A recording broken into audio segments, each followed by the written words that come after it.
High প্রিয় ছাত্রছাত্রীগণ, আজ আমি তোমাদের সামনে তুলে ধরব ভারতের স্বাধীনতা সংগ্রামে কয়েকজন বিশেষভাবে উল্লেখযোগ্য রয়েছেন যারা, তাদের মধ্যে কয়েকজন মনীষীদের নাম এবং তাদের সম্পর্কে কয়েকটা গুরুত্বপূর্ণ তথ্য আমি তোমাদের সামনে তুলে ধরব।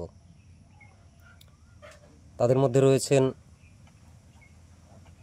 বিপ্লবী অরবিন্দ ঘোষ, যতীন্দ্রনাথ মুখোপাধ্যায় ওরূপে বাঘা যতীন, রবীন্দ্রনাথ ঠাকুর এবং ক্ষুদিরাম বসু। তো চলো শুরু করি। দেখো, প্রথমেই অরবিন্দ ঘোষ সম্পর্কে কিছু তথ্য এখানে বলা রয়েছে। অরবিন্দ ঘোষ ছিলেন একজন ভারতীয় জাতীয়তাবাদী দার্শনিক, যোগী এবং কবি। তিনি ব্রিটিশ শাসনের বিরুদ্ধে স্বাধীনতা আন্দোলনে গুরুত্বপূর্ণ ভূমিকা পালন করেন এবং পরবর্তীকালে তিনি আধ্যাত্মিক শিক্ষক হিসেবে পরিচিত হন। এখানে তার কিছু বিখ্যাত উক্তি তুলে ধরা হলো। 1 নম্বর, তিনি বলেছিলেন, অতীতকে জানো, বর্তমানকে উপলব্ধি করো এবং ভবিষ্যতের জন্য প্রস্তুত হও। 2 নম্বরে কি রয়েছে, সংগ্রামেই জীবনের সৌন্দর্য এবং সেই সংগ্রামে জয়ী হওয়ার মধ্যেই প্রকৃত আনন্দ।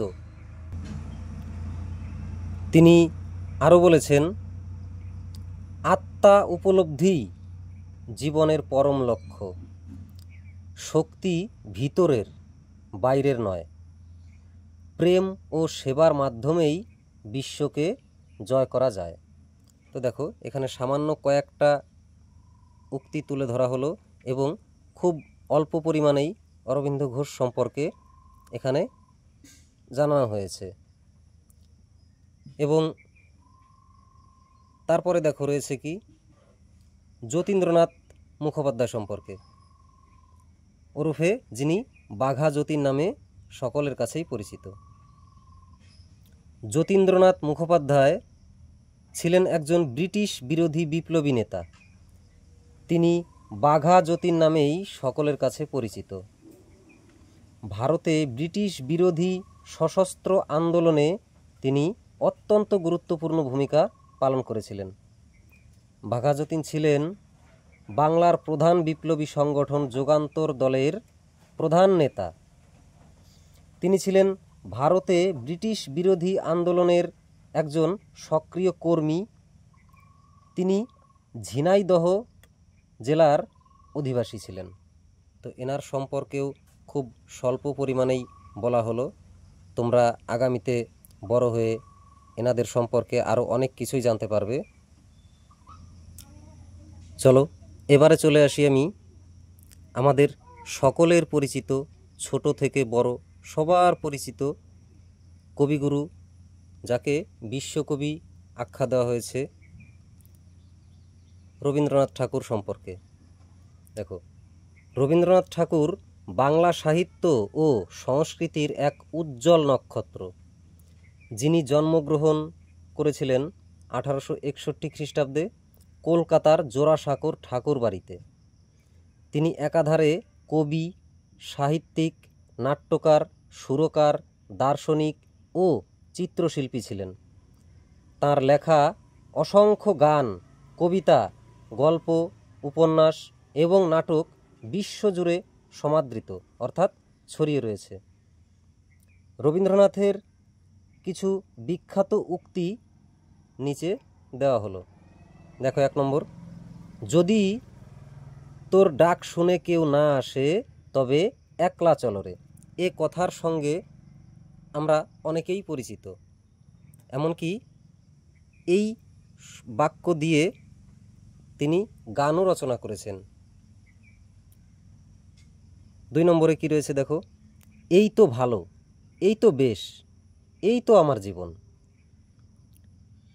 যা কিছু হারায় তার চেয়ে বেশি কিছু আসে। জগতের আনন্দ যার, তার জীবনে দুঃখেরও স্থান আছে। অর্থাৎ এই বাক্যটির অর্থ এরকম যে এই জগতে যার আনন্দ আছে তার জীবনে দুঃখও থাকবে এবং আছে।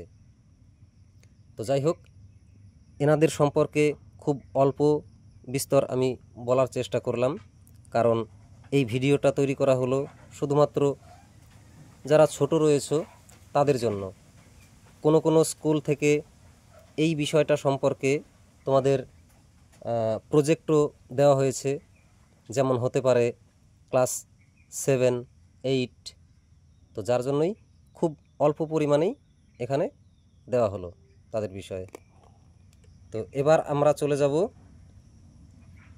ক্ষুদিরাম বসু সম্পর্কে। তো ক্ষুদিরাম বসু সম্পর্কে আমরা অধিক না জানতে পারলেও অল্প বিস্তর প্রত্যেকেই মোটামুটিভাবে জানি। ক্ষুদিরাম বসু ছিলেন একজন ব্রিটিশ বিরোধী বিপ্লবী, যিনি ভারতের স্বাধীনতা সংগ্রামে গুরুত্বপূর্ণ ভূমিকা পালন করেছিলেন। তিনি অত্যাচারী কিংসফোর্ডকে হত্যার চেষ্টার জন্য বিশেষভাবে পরিচিত এবং এই চেষ্টার সময় তিনি প্রফুল্ল চাকির সাথে কাজ করেছিলেন। ফাঁসির মঞ্চে তার নির্ভীক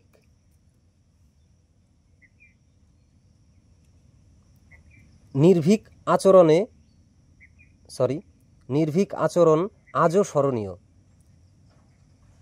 নিচে ক্ষুদিরাম সম্পর্কে কিছু উল্লেখযোগ্য কথা তিনি বলেছিলেন, সেই কথাগুলোই বা উক্তিগুলোই তুলে ধরা হলো। 1 নম্বর দেখো, কথিত আছে ফাঁসির মঞ্চে ক্ষুদিরাম বসু নির্ভীকভাবে বন্দে মাতরম ধ্বনি দিয়েছিলেন এবং ফাঁসি দেওয়ার আগে জল্লাদকে তিনি ভালো করে দড়িটি বাঁধার অনুরোধ করেছিলেন, যা তার অসীম সাহস ও দৃঢ় সংকল্পের পরিচয় দেয়। এছাড়াও ক্ষুদিরাম বসু 18 বছর বয়সে শহীদ হয়েছিলেন। খুবই কম বয়সে তিনি শহীদ হয়েছিলেন, মৃত্যুকে তিনি বরণ করে নিয়েছিলেন। আমাদের ভারতের এই স্বাধীনতা সংগ্রামে তিনি অংশগ্রহণ করে ভারতকে স্বাধীনতা লাভের আশায় তিনি কিন্তু নিজের প্রাণকে বিসর্জন দিয়েছিলেন। তার এই কার্যকলাপ আজও ভারতীয় স্বাধীনতা সংগ্রামের ইতিহাসে এক উজ্জ্বল দৃষ্টান্ত। তাহলে তার কথা আমরা আজ পর্যন্ত কিন্তু মনে রেখেছি, তাকে আমরা কোনো দিনই ভুলতে পারবো না। তো যাই হোক, ভিডিওটা খুব ছোট হলেও তোমাদের ছোটদের জন্যই এই ভিডিওটা তৈরি করা হয়েছে বলে এরকম হলো। যদি ভিডিওটা তোমাদের ভালো লাগে তাহলে তোমরা এই চ্যানেলে যুক্ত হয়ে থেকো, অর্থাৎ সাবস্ক্রাইব করে রেখো। এবং যদি তোমাদের মনে হয় যে এই বিষয়গুলো তোমাদের বন্ধু বান্ধবীদের জানানো প্রয়োজন, তাহলে তাদের কাছে শেয়ার করে দিও। যদি তোমাদের যদি এই বিষয়টা ভালো লাগে, এই ভিডিওটা ভালো লাগে, তাহলে লাইক বা কমেন্টস করো। আমি আগামীতে যাতে তোমাদের জন্য ভিডিও বানানোর জন্য আমি আগ্রহী থাকি। ধন্যবাদ। ভালো থেকো তোমরা সবাই, সুস্থ থেকো, শরীরের যত্ন নিও।